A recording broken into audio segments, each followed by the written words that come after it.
আসসালামু আলাইকুম প্রিয় শিক্ষার্থীবৃন্দরা, আশা করি সবাই ভালো আছো, সুস্থ আছো। আজকে আমরা ভূগোল প্রথম পত্রের প্রথম অধ্যায়টা নিয়ে আলোচনা করব। তাহলে চলো শুরু করা যাক। প্রথমেই আমরা ভূগোল সম্পর্কে একটু ধারণা নিয়ে নিই। দেখো, পৃথিবী একমাত্র আদর্শ গ্রহ যেখানে জীবন ধারণের উপযোগী পরিবেশ রয়েছে, আর মানুষের আবাসভূমি হিসেবে পৃথিবীর বর্ণনাকেই ভূগোল বলে। অর্থাৎ মানুষ যেই জায়গাটায় থাকে বা এর যে আশেপাশের যে পরিবেশ, এর প্রত্যেকটা পরিবেশের অংশকে নিয়ে আমরা সবগুলোকে সমগ্র একত্রে করে আমরা কি বলবো, তাকে ভূগোল বলবো। অর্থাৎ মানুষ এবং তার আশেপাশের যে পরিবেশ আছে সবগুলোকে আমরা একসাথে ভূগোল বলতেছি। দেখো, গ্রিক ভূগোলবিদ ইরাটোস্থেনিস সর্বপ্রথম জিওগ্রাফি শব্দটি ব্যবহার করেন।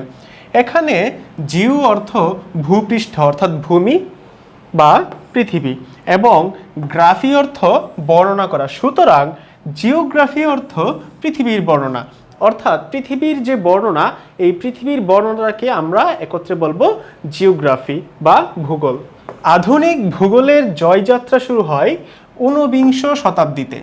জার্মানির দুই পণ্ডিত আলেকজান্ডার ভন হামবোল্ট ও কার্ল রিটারের নেতৃত্বে। হামবোল্ট এর মতে প্রকৃতির সাথে সম্পর্কিত বিজ্ঞান হলো ভূগোল, যাতে পৃথিবীতে পাওয়া যায় সব কিছুর অধ্যয়ন ও বর্ণনা করা হয়। রিচার্ড হার্সনের মতে ভূপৃষ্ঠের পরিবর্তনশীল বৈশিষ্ট্যের যথাযথ যুক্তিসঙ্গত ও সুবিন্যস্ত বিবরণী হলো ভূগোল। সুতরাং পৃথিবীর পরিসরের স্থান ও কালের ভিত্তিতে মানুষ ও পরিবেশের সম্পর্ক নিয়ে যে বিজ্ঞান আলোচনা করে তাকে ভূগোল বলে। অর্থাৎ এইখান থেকে হচ্ছে তোমাদের যে জ্ঞানমূলক প্রশ্ন, এই জ্ঞানমূলক প্রশ্নে কিন্তু পরীক্ষায় আসতে পারে যে ভূগোল কাকে বলে। তখন তুমি এখান থেকে লিখে দিতে পারো যে পৃথিবীর পরিসরের স্থান ও কালের ভিত্তিতে মানুষ ও পরিবেশের সম্পর্ক নিয়ে যে বিজ্ঞান আলোচনা করে তাকে ভূগোল বলে। এই যে আমাদের যে তত্ত্বটা, এই তত্ত্বটা অবশ্যই মনে রাখবা। গ্রিক পণ্ডিতগণ প্রথম ভূগোলের প্রাকৃতিক ও মানব বিষয়গুলোর পার্থক্য লক্ষ্য করে ভূগোলকে প্রধান দুটি ধারায় বিভক্ত করেন, যথা প্রাকৃতিক ভূগোল ফিজিক্যাল জিওগ্রাফি ও মানব ভূগোল হিউম্যান জিওগ্রাফি। এখানে আমরা ভূগোল প্রথম পত্রে প্রাকৃতিক ভূগোল নিয়ে আলোচনা করব, আর ভূগোল দ্বিতীয় পত্রে তোমরা জানো যে সেইখানে আলোচনা করা হয় মানব ভূগোল সম্পর্কে। তো এই যে প্রাকৃতিক ভূগোলের কিছু প্রকৃতি বা পরিসর আছে, এগুলো নিয়ে আমরা একটু দেখি। দেখো, প্রাকৃতিক ভূগোল একটি পরিপূর্ণ প্রাকৃতিক বিজ্ঞান অর্থাৎ ন্যাচারাল সায়েন্স। প্রাকৃতিক ভূগোল পৃথিবীর উৎপত্তি ও বিবর্তন সম্পর্কে পর্যালোচনা করে। পৃথিবীর আকার আকৃতি, স্থানাঙ্ক প্রভৃতি বিশ্লেষণ করা হয়। প্রাকৃতিক ভূগোলের কাজ বা প্রাকৃতিক ভূগোল কাজ করে মহাবিশ্বের অন্যান্য অংশ ও জ্যোতিষ্কের সাথে এটা হচ্ছে সম্পর্কিত বিষয়। প্রাকৃতিক ভূগোলের পরিসর অর্থাৎ এটা কোন কোন জায়গা নিয়ে বিশেষভাবে কাজ করে। দেখো, প্রাকৃতিক ভূগোলের প্রকৃতির বিভিন্ন বিষয়ে বিশ্বব্যাপী বিস্তারকে প্রাকৃতিক ভূগোলের পরিসর বলা হয়। তাই ভূমিরূপবিদ্যা বা ভূত্বক পরিচয়বিদ্যা, জলবায়ুবিদ্যা, সমুদ্রবিদ্যা এবং জীবমণ্ডল প্রাকৃতিক ভূগোলের পরিসর হিসেবে গণ্য। এদের বিবরণ নিচে দেওয়া হলো। দেখো, এখানে কিন্তু চারটা বিষয় আছে প্রাকৃতিক ভূগোলের। একটা হচ্ছে এই যে ভূমিরূপবিদ্যা, তারপর হচ্ছে জলবায়ুবিদ্যা, সমুদ্রবিদ্যা এবং হচ্ছে জীবমণ্ডল। ফার্স্টে আমরা ভূমিরূপবিদ্যা নিয়ে আলোচনা করি। দেখো, এই শাখা পৃথিবীর অভ্যন্তরীণ অবস্থা অর্থাৎ পৃথিবীর ভিতরে কি অবস্থায় আছে পৃথিবীটা, সেটা হচ্ছে তোমরা এই যে দ্বিতীয় অধ্যায়ে গেলে তোমরা জানতে পারো যে পৃথিবীর ভিতরের যে অবস্থাটা, সেই অবস্থাটা নিয়ে আলোচনা করে কোথায়, এই যে ভূমিরূপবিদ্যাতে। ঠিক আছে, ভূমিরূপবিদ্যাতে পৃথিবীর উৎপত্তি অর্থাৎ পৃথিবী কিভাবে উৎপত্তি হয়েছে, একদম সৃষ্টির শুরুটা, ভূ আলোড়ন অর্থাৎ এই যে ভূমিকম্প যে হয়, তারপর হচ্ছে আগ্নেয়গিরির অগ্নুৎপাত হয়, এইগুলো নিয়ে হচ্ছে আলোচনা করে। বিভিন্ন প্রকার ভূমিরূপ অর্থাৎ ভূমির বা মাটির যে রূপ আছে, এই রূপ, নদ নদীর উৎপত্তি অর্থাৎ নদ নদীগুলা কোথা থেকে উৎপত্তি হয় এবং এর ক্রমবিকাশ প্রভৃতি বিষয়ে কাজ করে এই যে ভূমিরূপবিদ্যা। 2 নম্বরে আমরা পাই জলবায়ুবিদ্যা। এই যে জলবায়ুবিদ্যাতে কি থাকে দেখো, এই শাখা বায়ুর গঠন উপাদান, অর্থাৎ একটা বায়ু কিভাবে গঠিত বা কি কি উপাদান নিয়ে বায়ুমণ্ডল আবৃত, এইখানে কিন্তু এই যে জলবায়ুবিদ্যাতে কিন্তু আমাদের আলোচনা করা হয়। তারপর আছে বায়ু স্তর। এই যে বায়ুর বিভিন্ন ধরনের স্তর আছে, স্ট্রাটোস্ফিয়ার, ট্রপোপজ, এই যে স্তরগুলো আছে, এই স্তরগুলা নিয়ে আলোচনা করা হয় এই যে আমাদের ভূগোলের কোন শাখাতে? ভূগোলে হচ্ছে এই যে জলবায়ু যে বিদ্যা, এই জলবায়ু বিদ্যাতে। দেখো বায়ুর ধর্ম, অর্থাৎ একটা বায়ু একটা বায়ু হচ্ছে এক এক দিকে হচ্ছে তারা হচ্ছে মুভ করে বা চলাচল করে। এই যে অবস্থাটা, এই অবস্থাটা কোথায় বর্ণনা করা হয়? সেটা জলবায়ু বিদ্যাতে বর্ণনা করা হয়। তারপর দেখো আছে বায়ুর তাপমাত্রা, অর্থাৎ কখন ঠান্ডা থাকে কখন গরমকাল থাকে এইটা। বায়ু চাপ, বায়ুর প্রেসার, কখনো বায়ু কম থাকে কখনো বায়ু বেশি থাকে। তারপর হচ্ছে বায়ু প্রবাহ, কোন দিক দিয়ে বায়ু প্রবাহিত হচ্ছে, কোথায় যাবে বায়ুগুলা, এইগুলা নিয়ে আলোচনা করা হয়। বায়ুপুঞ্জ, বায়ু প্রাচীর, ঘূর্ণিবাদ হচ্ছে অনেকটা টর্নেডোর মতো, অর্থাৎ বায়ুগুলা ঘুরতে থাকে চারপাশে। তারপর দেখো প্রতীপ ঘূর্ণিবাদ, বায়ুমণ্ডলের জলীয় বাষ্প, বৃষ্টিপাত, ঠিক আছে, অর্থাৎ বৃষ্টিপাত কিভাবে হয়, পৃথিবীর জলবায়ু অঞ্চল প্রভৃতি বিষয় নিয়ে কাজ করে। তাহলে এই যে দেখো বায়ুর সাথে যেগুলো রিলেটেড, এই সবগুলাই হচ্ছে কোথায় আলোচনা করা হয়? জলবায়ু বিদ্যাতে। যেগুলা বায়ুর সাথে রিলেটেড সবগুলো আলোচনা করা হয় জলবায়ু বিদ্যাতে। দেখো সমুদ্র বিদ্যাতে তাহলে কি আলোচনা করা হয়? ওশানোগ্রাফি। এই শাখাটি সাগর, মহাসাগর, উপসাগর প্রভৃতির উৎপত্তি, বিন্যাস, বিস্তরণ, সমুদ্র স্রোতের কারণ, অর্থাৎ সমুদ্র স্রোত কেন হয়, কিভাবে হয়, প্রভাব, সমুদ্র স্রোতের কিছু প্রভাব আছে, যে আগেকার দিনে এই যে সমুদ্র স্রোতকে কাজে লাগিয়ে বাণিজ্য করা হতো। তাহলে এই যে সমুদ্র স্রোতের কিছু প্রভাব আছে। দেখো সমুদ্র তরঙ্গ মানে সমুদ্রের ঢেউ ও এর কার্য, অর্থাৎ ঢেউয়ের কাজ আছে কিছু। সমুদ্রতলের বিন্যাস, সমুদ্রতলের ভূপ্রকৃতি, অর্থাৎ সমুদ্রের নিচের যে প্রকৃতির অবস্থাটা বা সমুদ্রের নিচে কি কি আছে এটা আলোচনা করা হয় আমাদের সমুদ্রবিদ্যাতে। স্থলভাগের উপর সমুদ্রের প্রভাব, জোয়ার ভাটা প্রভৃতি বিষয় আলোচনা করা হয় সমুদ্রবিদ্যাতে। তাহলে এই যে সাগর, মহাসাগর বা ঢেউ সম্পর্কিত যেই বিষয়গুলো আছে সেইগুলা আলোচনা করা হয় কোথায়? সমুদ্র বিদ্যাতে। আমাদের প্রাকৃতিক ভূগোলের যে 4 নাম্বার বা সর্বশেষ যে পরিসর, সেটা হচ্ছে কি? জীবমণ্ডল বা বায়োস্ফিয়ার। দেখো পৃথিবীতে সমগ্র জীবগোষ্ঠীর বসবাসযোগ্য সমস্ত অঞ্চল সমূহকে একত্রে বলা হয় জীবমণ্ডল। অন্যভাবে বলা যায় পৃথিবীর শিলামণ্ডল, বায়ুমণ্ডল ও বায়ুমণ্ডলের যতটা অংশ জুড়ে প্রাণের স্পন্দন পাওয়া যায় সেই অঞ্চলকেই জীবমণ্ডল বলে। অর্থাৎ পৃথিবীর যেই জায়গায় প্রাণের অস্তিত্ব আছে সেই জায়গার প্রাণের অস্তিত্বগুলা নিয়ে আলোচনা করে কোথায়? আমাদের জীবমণ্ডলে।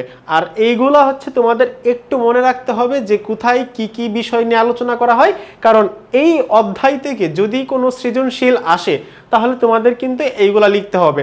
যদিও এই অধ্যায়টা থেকে এত বেশি সৃজনশীল আসে না কখনো বোর্ড এক্সামে, তো তাও তোমরা হচ্ছে একটু এগুলা মনে রাখো, যেন প্রশ্ন যদি এসে যায় তখন যেন অ্যান্সার করতে পারো।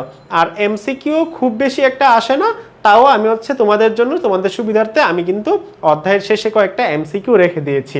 ওকে, পরবর্তীতে যদি আমি যাই প্রাকৃতিক ভূগোলের বিষয়বস্তু, অর্থাৎ এই যে প্রাকৃতিক ভূগোলের কি কি বিষয় নিয়ে আলোচনা করে, দেখো আমরা কিন্তু এগুলা নিয়ে অলরেডি আলোচনা করে ফেলেছি।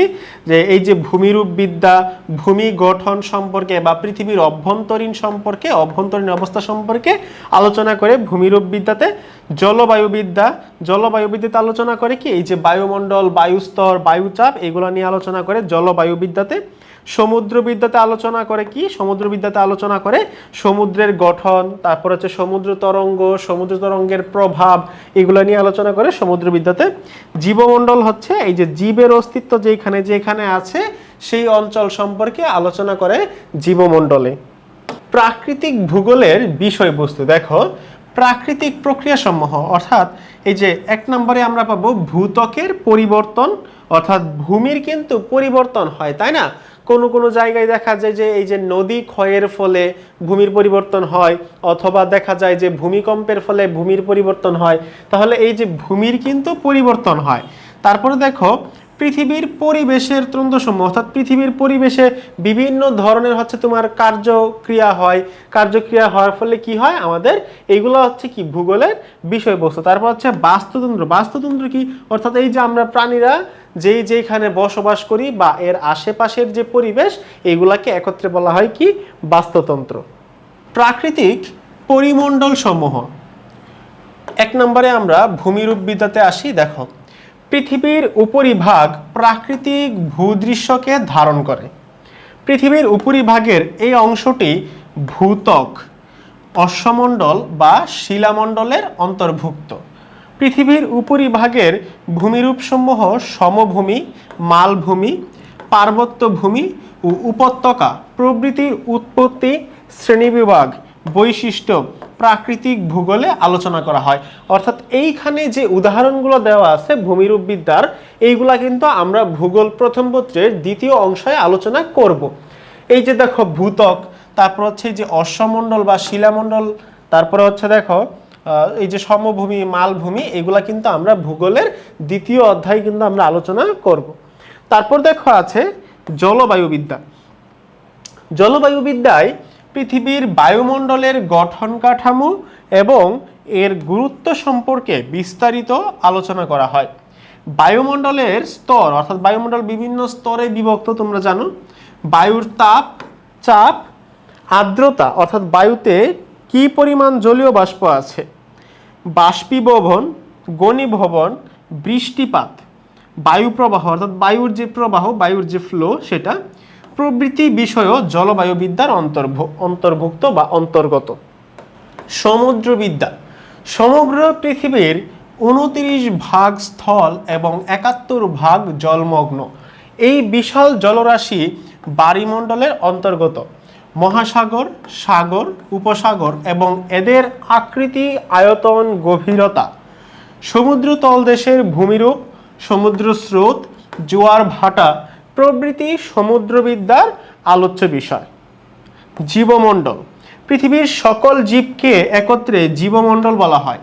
প্রাকৃতিক ভূগোলে জীবমণ্ডল সম্পর্কে আলোচনায় জীবের আবাসস্থল বন্টন, অর্থাৎ কোন জীবটা কোথায় বাস করে, ভূপ্রকৃতি ও জলবায়ুর সাথে জীবের অভিযোজন মানে হচ্ছে যে বেঁচে থাকা বা খাপ খাওয়ানোর ক্ষমতা, জীবভূমি, জীব ও জড় পরিবেশের মধ্যে সম্পর্ক প্রভৃতি বিষয় অন্তর্ভুক্ত।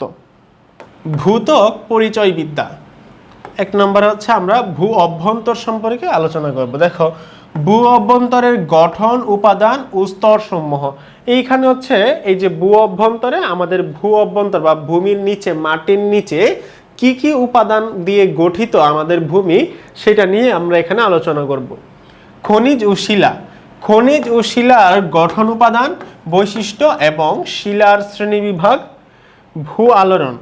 ভূ আলোড়নের শ্রেণীবিভাগ, অর্থাৎ আমাদের ভূমিকম্প কিভাবে হয় এবং এর কিছু শ্রেণীবিভাগ আছে, সেই শ্রেণীবিভাগ। সৃষ্ট ভূমিরূপ, অর্থাৎ মাটি বা ভূমি কিভাবে গড়ে ওঠে। পর্বত, মালভূমি ও সমভূমির গঠন ও বৈশিষ্ট্য। ভূমিকম্প। ভূমিকম্পের কারণ, ফলাফল, সৃষ্ট ভূমিরূপ এবং ভূমিকম্প প্রবণ এলাকা। আগ্নেয়গিরি। আগ্নেয়গিরির অগ্নুৎপাতের কারণ, সৃষ্ট ভূমিরূপ, সুফল, কুফল, আগ্নেয়গিরি প্রবণ অঞ্চল, অর্থাৎ কোন কোন এলাকায় বেশি বেশি আগ্নেয়গিরি দেখা যায়। বিচূর্ণী ভবন ও নগ্নী ভবন। বিচূর্ণী ভবন ও নগ্নী ভবনের মধ্যে পার্থক্য। বিচূর্ণী ভবন ও নগ্নী ভবন, বিচূর্ণী ভবন প্রক্রিয়ার বিভিন্ন পর্যায়। নদী।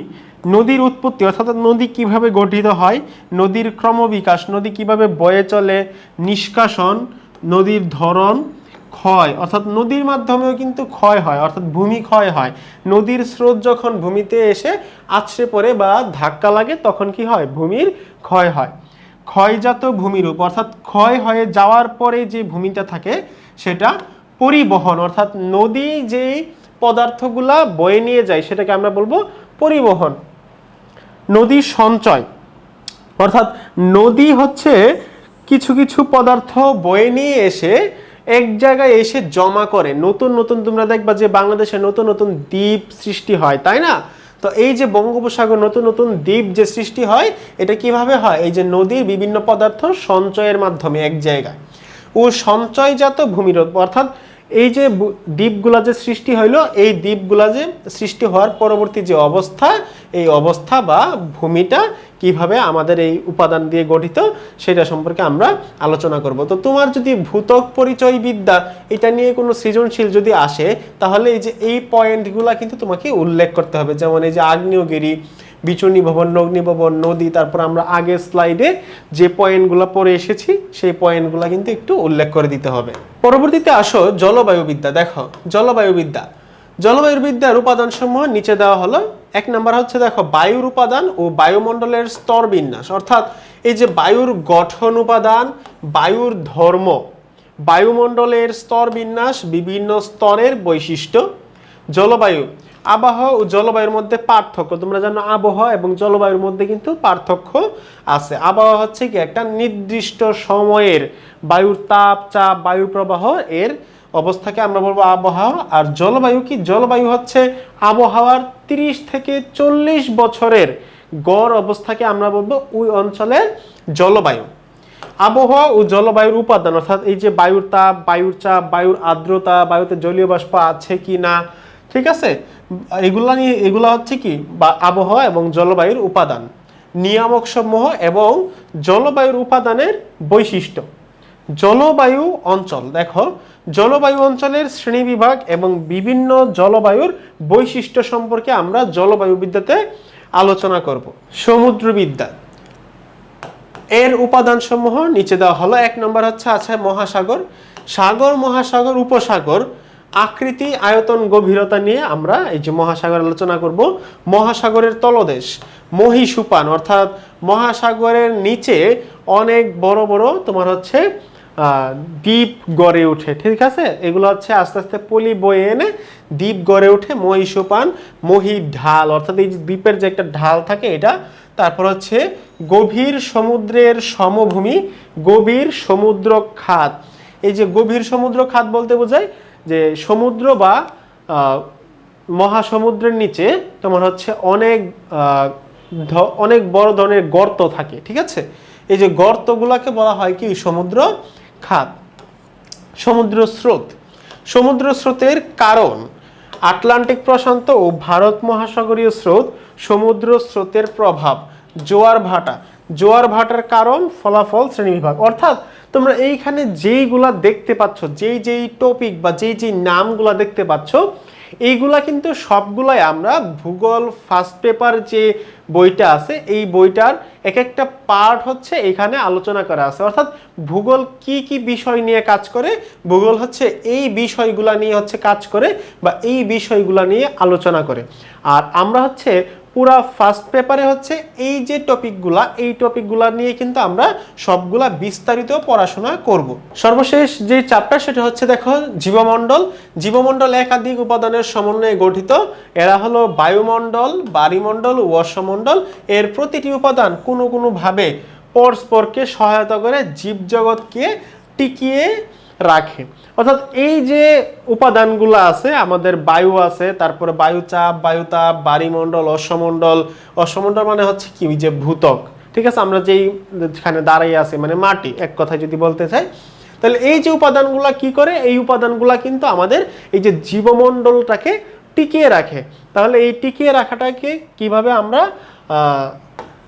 আমরা হচ্ছে এগুলা টিকিয়ে রাখে সেটা সম্পর্কে আমরা আলোচনা করব। একদম সর্বশেষ উপসংহারে যদি বলা যায়, এই অধ্যায়টা একদমই তোমরা জানো যে অনেক ছোট একটা অধ্যায়।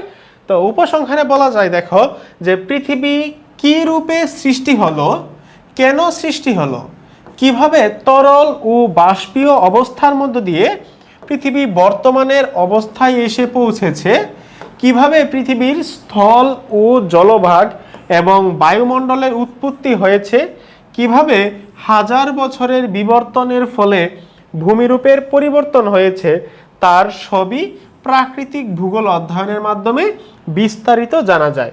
সুতরাং প্রাকৃতিক ভূগোল অধ্যয়ন অত্যন্ত গুরুত্বপূর্ণ। এই যে আমি যে উপসংহারে যে লেখাটা লিখে দিয়েছি, এই লেখাটা হচ্ছে তোমরা সৃজনশীলে চাইলে কিন্তু কাজে লাগাতে পারো। এখানে তোমাকে আসতে পারে যে প্রাকৃতিক ভূগোল অত্যন্ত গুরুত্বপূর্ণ কেন, আলোচনা করো। তাহলে তুমি হচ্ছে এই যে এই লেখাগুলো লিখবে। তারপর হচ্ছে এই যে সমুদ্র বিদ্যা যে ছিল, জলবায়ু বিদ্যা, ভূমিরূপ বিদ্যা, এগুলো আমাদের কিভাবে হচ্ছে পরিবেশ বা হচ্ছে ভূপ্রকৃতি সম্পর্কে জানতে সাহায্য করে, এগুলো একটু লিখে দিলে তোমরা সৃজনশীলে ভালো মার্ক তুলতে পারবে। যদিও এখান থেকে সৃজনশীল আসে না, আমি বলেছি তোমাদের, তাও যদি এসে যায় যেন তোমরা অ্যান্সার করতে পারো। ঠিক আছে, ওকে। তোমাদের জন্য এখানে কিছু এমসিকিউ রাখা হয়েছে। দেখো, প্রাকৃতিক ভূগোলের কোন শাখায় নদীর কার্য নিয়ে বর্ণনা করা হয়েছে? অর্থাৎ নদীর কাজ কি, এটা কোথায় আলোচনা করা হয়েছে? জলবায়ু বিদ্যা। আচ্ছা দেখো, জলবায়ুতে কি নদী সম্পর্কে কোনো কথা আছে? না, জলবায়ুতে নদী সম্পর্কে কিন্তু কোনো কথা নেই। বায়ুমণ্ডল কি? বায়ুমণ্ডল দেখো বায়ু সম্পর্কে কথা আছে, বাট নদী সম্পর্কে কিন্তু কোনো কথা নেই। জীবমণ্ডল তোমরা জানো যে জীবজগৎ সম্পর্কে আলোচনা করা আছে। তাহলে নদী সম্পর্কে বা নদীর কাজ সম্পর্কে কোথায় আলোচনা করা আছে? সেটা হচ্ছে কোথায়? ভূমিরূপ বিদ্যা। ঠিক আছে। প্রাকৃতিক ভূগোলের কোন শাখায় নদ নদীর উৎপত্তি? এই যে আবার নদ নদী আসছে, তাহলে নদ নদী সম্পর্কে বা নদ নদীর উৎপত্তি সম্পর্কে আলোচনা করা হয়েছে কোথায়? এই যে আমাদের ভূমিরূপ বিদ্যায়। প্রাকৃতিক ভূগোলের পরিসরের অন্তর্ভুক্ত কোনটি? জনসংখ্যা ভূগোল। জনসংখ্যা ভূগোল আমরা দেখব, এটা হচ্ছে ভূগোল দ্বিতীয় পত্রে আলোচনা করা হয়েছে জনসংখ্যা সম্পর্কে। তাহলে এই যে জনসংখ্যা ভূগোল, এটা কিন্তু প্রাকৃতিক ভূগোলের অন্তর্ভুক্ত না, এটা হচ্ছে মানব ভূগোলের অন্তর্ভুক্ত। বসতি ভূগোল এবং কৃষি ভূগোল, এগুলো আমরা দেখব যে ভূগোল দ্বিতীয় পত্রে আলোচনা করা হয়েছে। ভূগোল দ্বিতীয় পত্রে যেই টপিকগুলা বা যেই অধ্যায়গুলা নিয়ে আলোচনা করা হয়েছে সবগুলো হচ্ছে মানব ভূগোলের অন্তর্ভুক্ত। আর ভূগোল প্রথম পত্রে যে অধ্যায় বা যেই টপিকগুলো নিয়ে আলোচনা করা হয়েছে সবগুলো হচ্ছে কি? প্রাকৃতিক ভূগোল। তাহলে প্রাকৃতিক ভূগোলের পরিসরে অন্তর্ভুক্ত কোনটি? সেটা হচ্ছে সমুদ্র ভূগোল। আমরা দেখব যে এই সমুদ্র ভূগোল কিন্তু আমাদের ভূগোল প্রথম পত্রে আলোচনা করা আছে। এই যে আমাদের ভারত মহাসাগরের যে সমুদ্র স্রোত, আটলান্টিক মহাসাগরের সমুদ্র স্রোত, ঠিক আছে, তো এইগুলা সম্পর্কে কিন্তু আমরা দেখব ভূগোল প্রথম পত্রে আলোচনা করা আছে। জিও শব্দের অর্থ কি? দেখো, এটা একদম ফার্স্টের দিকে স্লাইডে ছিল যে জিও শব্দের অর্থ কি? বর্ণনা করা। ভূগোল বা বায়ুমণ্ডল না, একটাও না। জিও শব্দের অর্থ কি? জিও শব্দের অর্থ হচ্ছে পৃথিবী। দেখো, পরবর্তী প্রশ্নে বলা আছে যে জিওগ্রাফি শব্দটি সর্বপ্রথম ব্যবহার করেন কে? তোমরা জানো যে জিওগ্রাফি শব্দটি সর্বপ্রথম ব্যবহার করে ইরাটোস্থেনিস। পৃথিবীর গতি কয়টি?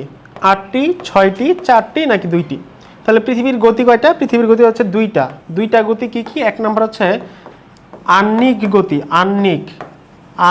গতি এবং হচ্ছে বার্ষিক গতি। আহ্নিক গতি এবং বার্ষিক গতি, এই হচ্ছে পৃথিবীর দুইটা গতি। ভূতত্ত্বে কোনটি অধ্যয়ন করা হয়? ভূপৃষ্ঠ, সমুদ্র তলদেশ, তাপমাত্রা, বার্ষিক গতি। দেখো, বলা আছে ভূতত্ত্বে। এখানে ভূতত্ত্বে দিয়ে তুমি বুঝে নিচ্ছ কি? এখানে ভূমি সম্পর্কিত কিছু আলোচনা করা হয়েছে, তাই না? তাহলে ভূমি সম্পর্কিত আলোচনা করা হবে কোথায়? এই যে ভূপৃষ্ঠ, এইটা হচ্ছে সঠিক উত্তর। সমুদ্র তল দেশে কি কি আছে সেটা তো ভূতত্ত্বে আলোচনা করবে না। তাপমাত্রা, বার্ষিক গতি, এগুলো হচ্ছে কোথায়? ভূতত্ত্বে কিন্তু আলোচনা করা হবে না। সুহানদের ভূগোল ক্লাসে আজ আলোচনার বিষয়বস্তু ছিল জোয়ার ভাটা। এই বিষয়টি প্রাকৃতিক ভূগোলের কোন শাখার অন্তর্ভুক্ত? তাহলে দেখো, বলেছে কি? বলেছে জোয়ার ভাটা। দেখো, জোয়ার ভাটার সাথে সম্পর্কিত কি? জোয়ার ভাটার সাথে সম্পর্কিত হচ্ছে নদ নদী, সাগর, মহাসাগর। অর্থাৎ নদ নদী, সাগর, মহাসাগরে যখন পানি বেড়ে যায় তখন আমরা সেইটাকে বলি জোয়ার। আবার যখন পানি কমে যায় তখন সেটাকে বলি কি? ভাটা। তাহলে এই যে জোয়ার ভাটা, এটা কিসের সাথে সম্পর্কিত? এটা হচ্ছে নদ নদীর সাথে সম্পর্কিত। তাহলে নদ নদী, সাগর, মহাসাগর, এগুলা ভূগোলের কোন শাখায় আলোচনা করা হয়? এগুলা ভূগোলের সমুদ্র বিজ্ঞান শাখায় আলোচনা করা হয়। তাহলে অ্যান্সারটা কি? অ্যান্সার হচ্ছে সমুদ্র বিজ্ঞান। পরবর্তীতে আমরা একটা সৃজনশীল রেখেছি তোমাদের জন্য বা তোমাদের বোঝানোর সুবিধার্থে। দেখো, এই অধ্যায়টা এত গুরুত্বপূর্ণ না বোর্ড এক্সামের জন্য, খুব বেশি একটা প্রশ্ন আসে না এখান থেকে বোর্ড এক্সামে, বা এমসিকিউ খুব বেশি একটা আসে না, তাও আমি তোমাদের প্র্যাকটিসের জন্য রেখেছি, এবং সৃজনশীলও কিন্তু তোমাদের জন্য রেখেছি। তাহলে সৃজনশীলটা আমরা একটু দেখি, অনুচ্ছেদটা একটু পড়ি। দেখো, বিপ্লব স্যার ভূগোল ক্লাসে পড়াতে গিয়ে বললেন, মানুষের জীবনের সাথে ভূগোলের সম্পর্ক অঙ্গাঙ্গিভাবে জড়িত, মানে ওতপ্রোতভাবে জড়িত। পৃথিবীকে জানতে হলে ভূগোল পাঠ প্রয়োজন। প্রতিনিয়ত ভূগোল সম্পর্কে মানুষের ধারণার পরিবর্তন হচ্ছে। বর্তমানে ভূগোল শাস্ত্রের পরিধি ও গুরুত্ব ব্যাপক। তাহলে এই যে জ্ঞানমূলক প্রশ্ন, 1 নম্বরের প্রশ্ন দিল যে ভূগোল কাকে বলে। তাহলে এই যে ভূগোল কাকে বলে তুমি যদি এটা অ্যান্সার করতে যাও, তাহলে তুমি লিখতে পারো কি, যে মানুষ এবং তার পরিবেশের সাথে সম্পর্কিত যে বিজ্ঞান, সেই বিজ্ঞানকে বলা হয় ভূগোল। তুমি চাইলে এটাও লিখতে পারো, অথবা তুমি ইরাটোস্থিনিসের যে সংজ্ঞা আমি একটু আগে স্লাইডে দিয়ে দেখিয়েছি, তুমি চাইলে সেটাও লিখতে পারো। প্রাকৃতিক ভূগোলের কোন শাখা পৃথিবীর অভ্যন্তরীণ অবস্থা নিয়ে আলোচনা করে। তাহলে দেখো, পৃথিবীর অভ্যন্তরীণ অবস্থা কি, মানে পৃথিবীর ভিতরের অবস্থা। পৃথিবীর ভিতরের অবস্থা সেটা কোথায় আলোচনা করবে? সেটা কি ভূমিরূপ বিদ্যায় আলোচনা করবে? সেটা কি জলবায়ু বিদ্যায় আলোচনা করবে? সেটা কি জীবমণ্ডল আলোচনা করবে? তাহলে কোথায় আলোচনা করবে? পৃথিবীর অভ্যন্তরে যা যা কিছু আছে সেটা আলোচনা করবে ভূমিরূপ বিদ্যাতে। সেটা কিন্তু সমুদ্র বিজ্ঞান আলোচনা করবে না, জলবায়ু বিদ্যাতে আলোচনা করবে না, জীবমণ্ডলে আলোচনা করবে না। তাহলে তুমি প্রথম লাইনে দিবা যে পৃথিবীর অভ্যন্তরীণ অবস্থা নিয়ে আলোচনা করে ভূমিরূপ বিদ্যাতে। তারপর তুমি হচ্ছে ভূমিরূপ বিদ্যায় আরো কি কি আলোচনা করে সেগুলো একটু লিখে দিবা। উদ্দীপকের উল্লিখিত বিষয় পাঠের গুরুত্ব বর্ণনা করো। তাহলে দেখো, আমি কিন্তু এই যে উপসংহারে লিখে দিয়েছিলাম যে ভূগোল পাঠের যে গুরুত্ব, সেই গুরুত্ব। তাহলে ওইখান থেকে তুমি যে ভূগোল পাঠের যে গুরুত্ব, ভূগোল পাঠ করে আমরা কি কি জানতে পারবো সেটা তুমি লিখে দিবা। পৃথিবীকে জানতে হলে ভূগোল পাঠের প্রয়োজন, উদ্দীপকের আলোকে বিশ্লেষণ করো। তাহলে পৃথিবীকে তুমি যদি জানতে চাও, ভূগোল পাঠের অবশ্যই প্রয়োজনীয়তা আছে, এবং এই যে কি কি প্রয়োজন বা কি কি আমরা জানতে পারবো, সেই যে ওই যে 4টা যে মেইন টপিক ভূগোলের, সেগুলো সম্পর্কে একটু লিখে দিবা। তাহলে আছে তোমরা একটা ভালো মার্ক পেয়ে যাবা। তাহলে আজকে এই পর্যন্তই ছিল ভূগোল প্রথম পত্রের প্রথম অধ্যায়ের ক্লাস। ইনশাআল্লাহ তোমাদের সাথে দেখা হবে পরবর্তী ক্লাসে। সেই পর্যন্ত সবাই ভালো থাকো, সুস্থ থাকো। আল্লাহ হাফেজ।